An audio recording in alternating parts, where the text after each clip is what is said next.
di muka bumi ini, marilah kita sadari diri kita, termasuk saya sendiri juga belajar seperti Anda semua.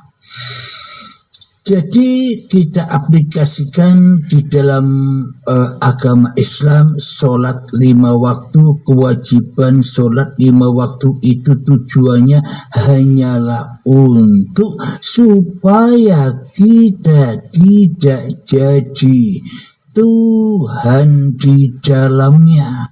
Sholat 5 waktu itu tujuannya supaya kita merelakan, meridhokan bahwa hidup ini bukan hidup manusia kita. Apa buktinya? Kalau hidup ini bukan hidup manusia kita, sudah tertera di dalam surat 5 waktu.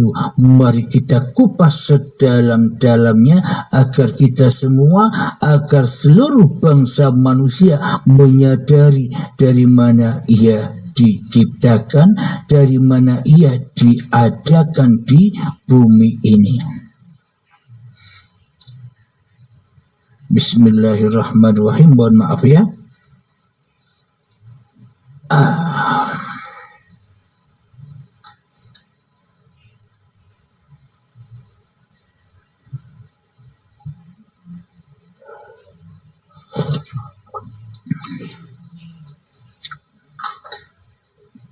Bismillahirrahmanirrahim.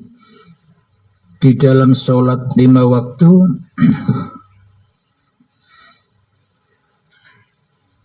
bagi umat Islam, Kanjeng Nabi sudah mengajarkan innamal a'malu binniyah. Jadi segala sesuatu itu tergantung niatnya. Maknanya tergantung niatnya itu di dalam segala sesuatu yang kita lakukan, di dalam segala sesuatu kehidupan.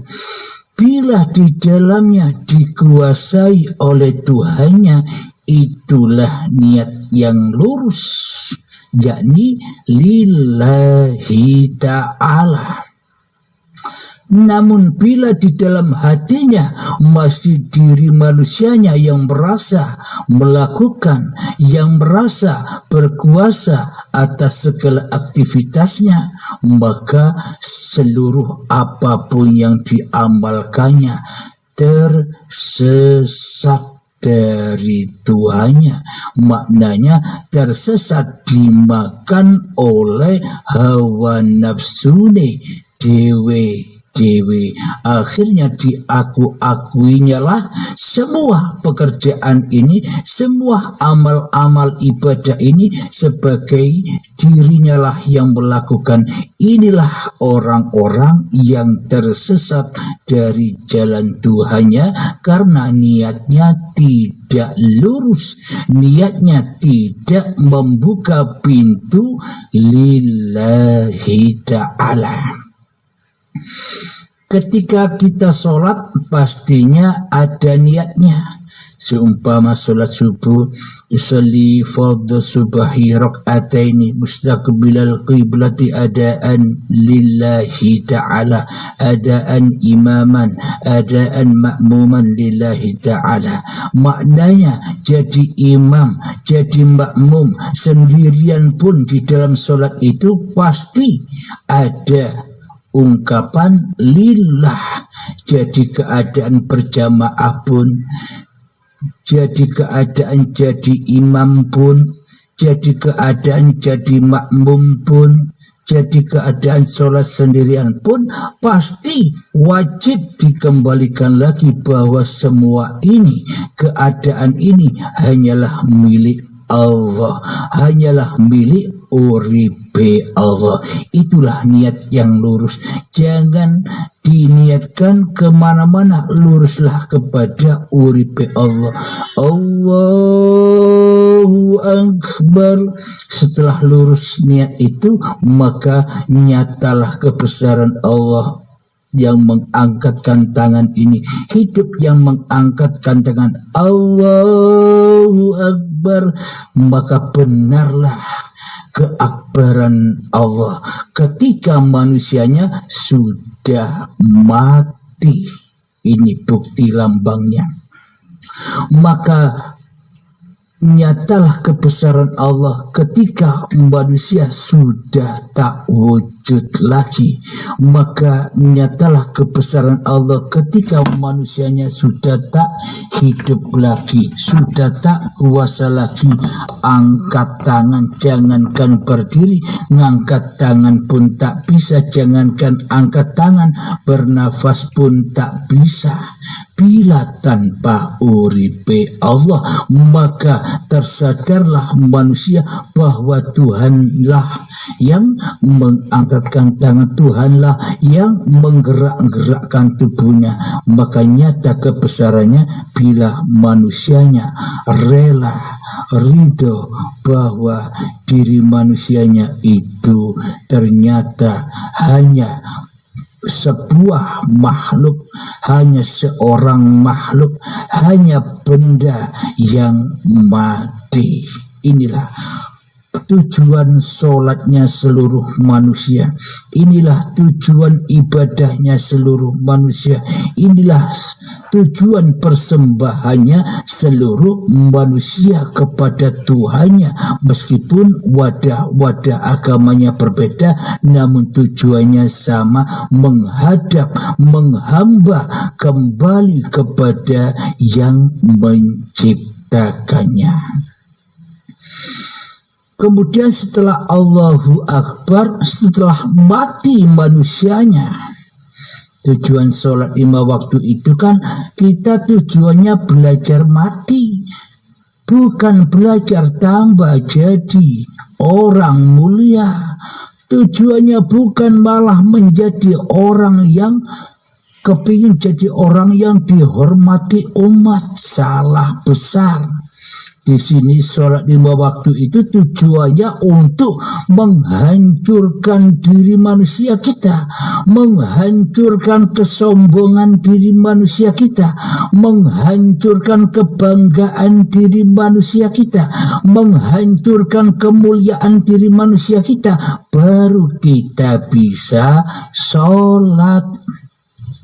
Maka dari itu orang yang belum Islam, belum apalagi Islam, iman saja belum ada di dalam hatinya, Tuhan saja belum terwujud di hatinya, Tuhan saja belum hadir di hatinya, tidak akan pernah bisa sholat dengan benar, tidak akan pernah bisa sholat dengan khusyuk.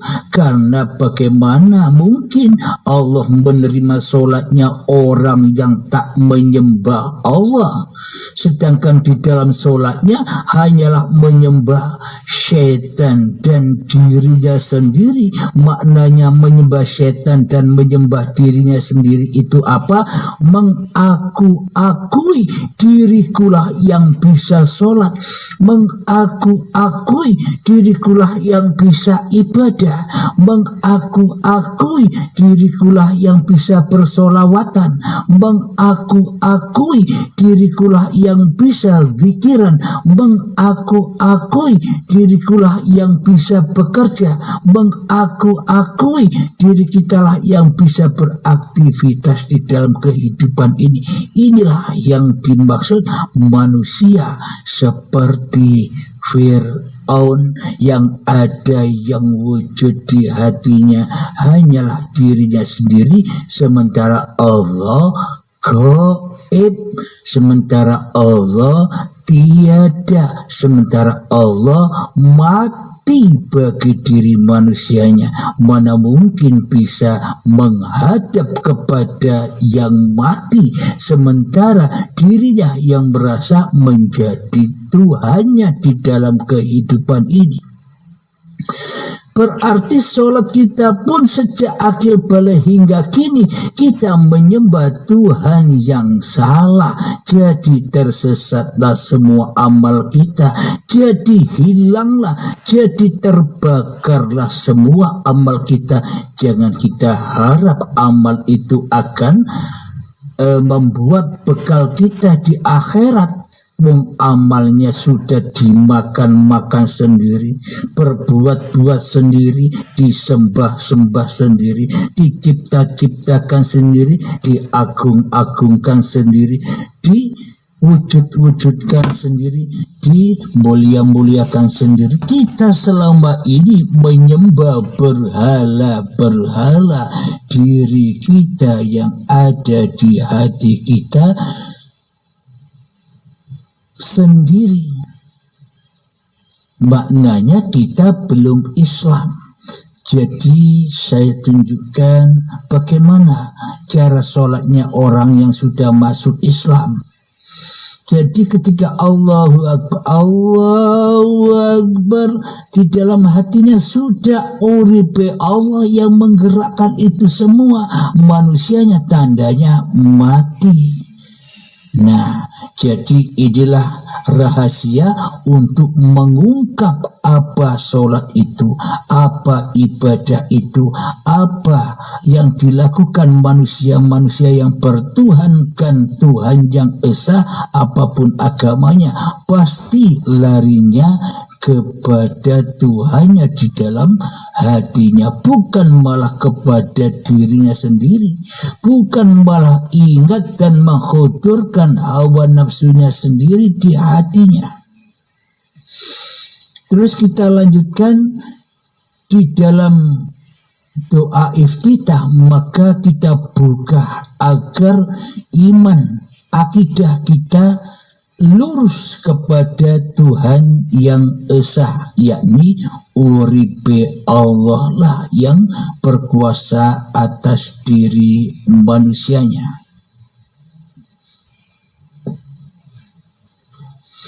Mari kita baca doa iftitah untuk membuktikan bahwa di dalam sholat itu kita wajib mati dulu baru bisa sholat yang benar di sisi Allah, bukan di sisi setan sholatnya. Selama ini kan kita sholatnya di sisi setan. Selama ini sejak akil balik hingga setua ini kita ibadahnya di sisi setan, di sisi hawa nafsu, diaku-akui oleh dirinya sendiri ibadah-ibadahnya. Kemudian malah merasa bangga dan merasa mulia dengan ilmu dan amal kita selama ini. Inilah bahwa bukti selama ini kita tidak beragama kepada Allah, tidak mentuhankan Allah, tidak mewujudkan Allah di hati kita, malah mewujudkan syaitan dan hawa nafsu kita sendiri. Berarti selama ini kita salah Tuhan, salah akidah, salah tuntunan yang dituntunkan oleh Kanjeng Nabi Muhammad sallallahu alaihi wasallam, membawa agama yang rahmatan lil alamin.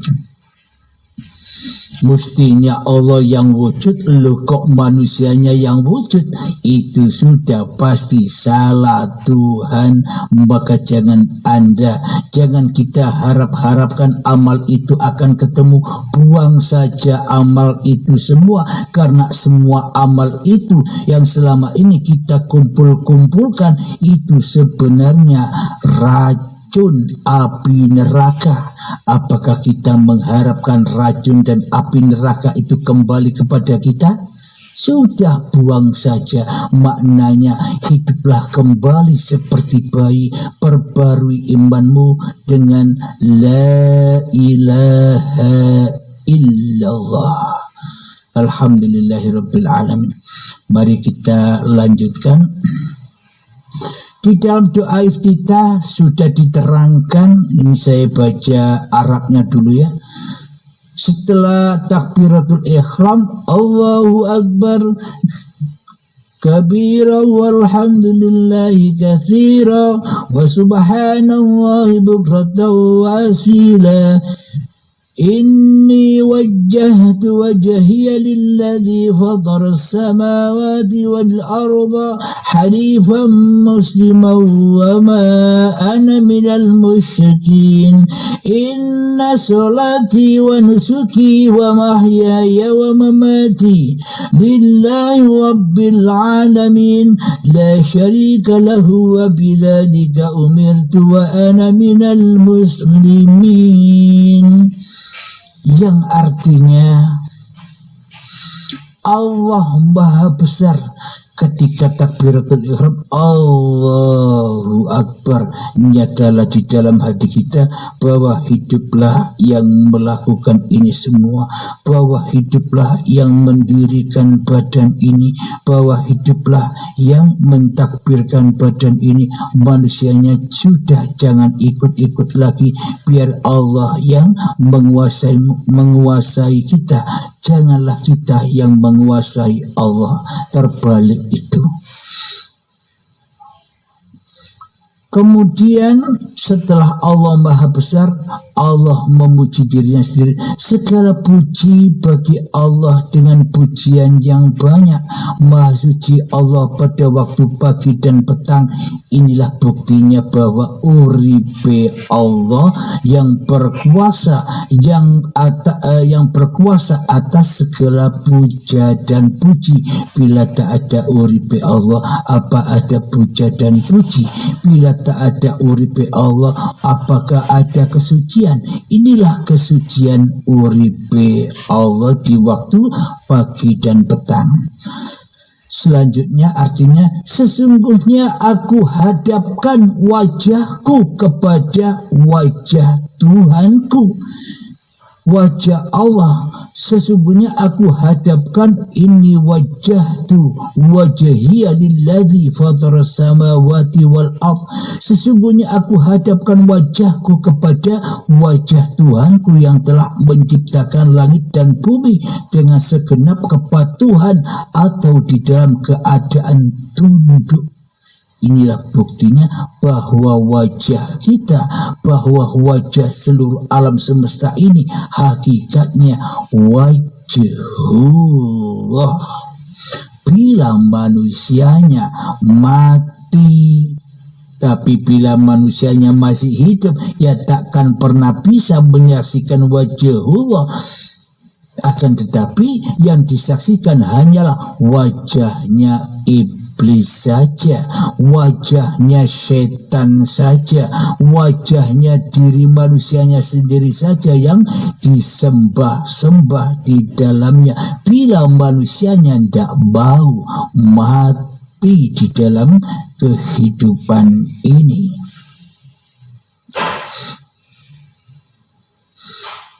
Selanjutnya, dan aku bukanlah dari golongan orang-orang yang menyekutukannya. Jelas sudah. Jadi orang yang beragama itu, jadi orang yang bertuhan itu, bagi orang yang melakukan aktivitas syariat agamanya, apapun agamanya, apapun syariatnya, bila di dalam hatinya sudah rela ridho kembali kepada yang menghidupi diri manusianya, itulah orang-orang yang tidak syirik kepada Tuhannya. Akan tetapi meskipun kita memeluk agama apa saja, meskipun kita melakukan syariat-syariatnya agama apa saja, bahkan Islam pun, syariat Islam pun, bila di dalam hati kita masih wujud manusianya, masih hidup manusianya yang merasa melakukan sholat dan melakukan segala aktivitas kehidupan, seolah-olah kita begini, wahai Tuhan, stop, jangan kau ikut-ikut ibadah aku, enyahlah, goiblah, tiadakanlah dirimu Tuhan. Aku yang ada, aku yang wujud, aku yang hidup, aku yang berkuasa atas sholatku. Apakah ini dikatakan sholat? Inilah kesyirikan. Jadi selama ini sejak akil balik tiba hingga setua ini kita syirik, belum beragama apalagi bertuhan. Wong di dalam hatinya tak ada Tuhan kecuali yang ada hanya diri kita sendiri. Ini yang harus kita ketahui bersama, wahai umat manusia. Kita lanjutkan, artinya sesungguhnya sholatku, sesungguhnya ibadahku. Ini peringatan bagi seluruh manusia apapun agamanya, apapun syariatnya. Sesungguhnya sholatku, ibadahku, hidup dan matiku hanyalah milik Tuhan semesta alam. Inilah manusia-manusia yang sudah kembali kepada Tuhannya. Jadi tujuan beragama seluruh manusia, jadi tujuannya ibadah seluruh manusia, jadi Tuhannya bertuhan bagi seluruh manusia. Tujuannya hanya satu, hanya kembali pulang kepada yang menciptakannya dengan cara tiadakan dirimu di hatimu lewat pintu mengheningkan cipta. Latihannya, marilah kita berlatih, wahai sahabat, 5 menit ya kita berlatih mati, kita belajar mati agar nyata uripe Allah di dalam diri kita, yang berkuasa atas diri kita seketika kita sudah mati. Itulah tanda kita pindah alam, dari alam kemanusiaan kepada alam ketuhanan. Kita pindah alam dari alam kefanahan, kehancuran, kepada alam yang bako, alam yang kekal di sisi Allah, surganya Allah. Mari kita belajar. Bismillahirrahmanirrahim. Mengheningkan cipta. Mulai, silakan masuk, perangilah dirimu.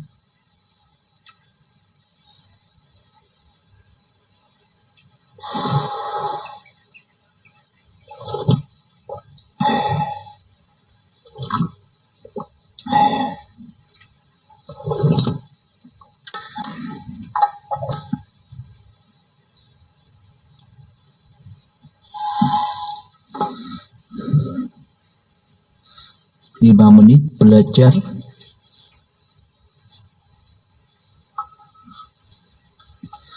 Sholat 5 waktu itu kan standarnya 5 menit selesai. Jadi hasil dari latihan-latihan ini agar Anda bawa kepada sholat ibadah-ibadah Anda. Itulah pintu kembali kita.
Bagi saudara-saudaraku, sahabat-sahabatku, penyimak setia kajian Uripe Allah, bila Anda mendapatkan kesulitan-kesulitan untuk belajar mengheningkan cipta, mematikan diri, menghancurkan diri, maknanya kesulitan di dalam aplikasi kehidupan ini, bisa datang ke Medan, bertemu saya langsung.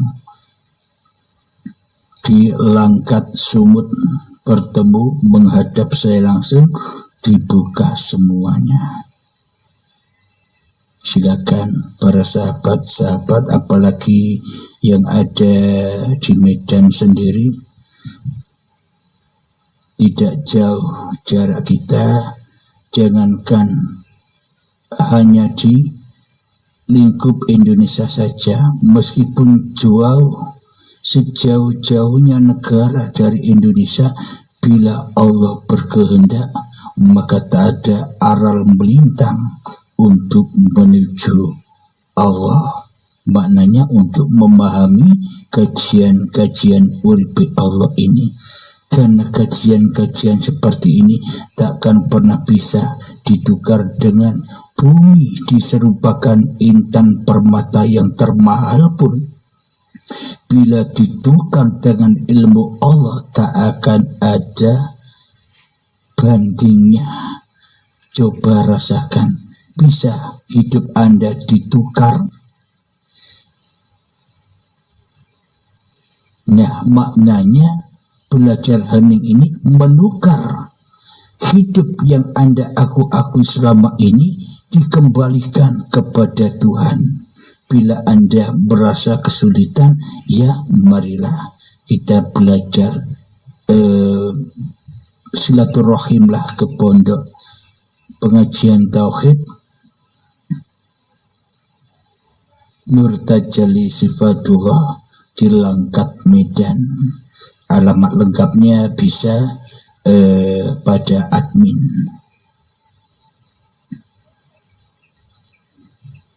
Tapi kalau mau belajar sendiri ya silahkan, tidak ada paksaan.